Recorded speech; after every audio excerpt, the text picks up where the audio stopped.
I know I said last week that we were going to move on to a discussion on the attributes of flow, how we measure whether we're in flow or not, how we're doing in terms of our purposeful mindfulness.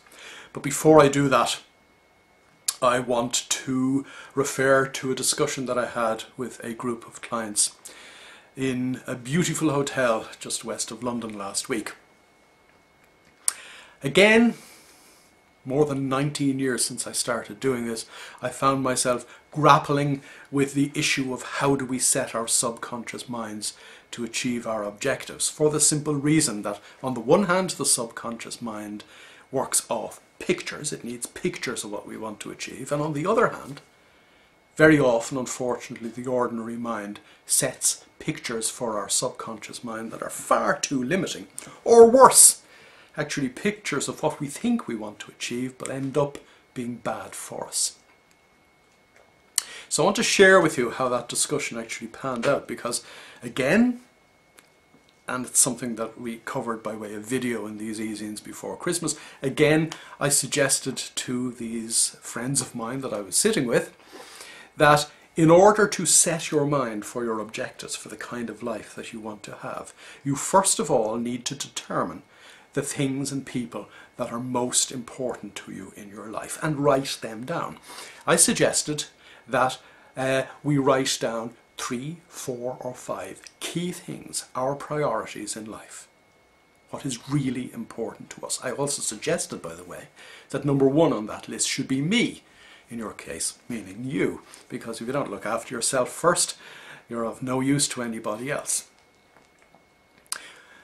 It's interesting how many people haven't taken the time to consider and cast in terms of how their subconscious mind will understand it what is important to them. You need to do that. You need to set your internal compass in that direction. But once you have done that, you need to ask yourself this rather simple question.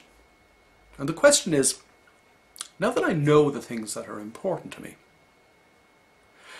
what kind of life would I have that would enable me pay due attention to all the things that are important to me and experience all the things as a result of that that are important to me?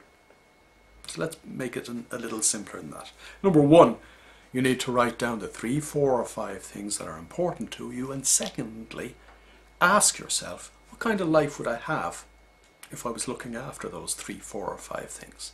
And you can then begin to paint a picture of what you want out of life and, just as importantly, what you don't want out of life. And why I say just as importantly is an awful lot of people chase, for example, business success or career success and pay a price. You shouldn't have to pay a price for anything. You shouldn't have to pay a price for business success. You shouldn't have to pay a price for personal happiness.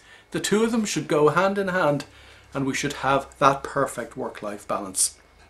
You won't until you write down the 3, 4 or 5 items that are important to you, which will then enable you form a picture in your head of the kind of life you would have if you were looking after those 3, 4 or 5 important things. And I promise, next week we will start talking about measuring how we're doing in terms of having the kind of life that we really, really want.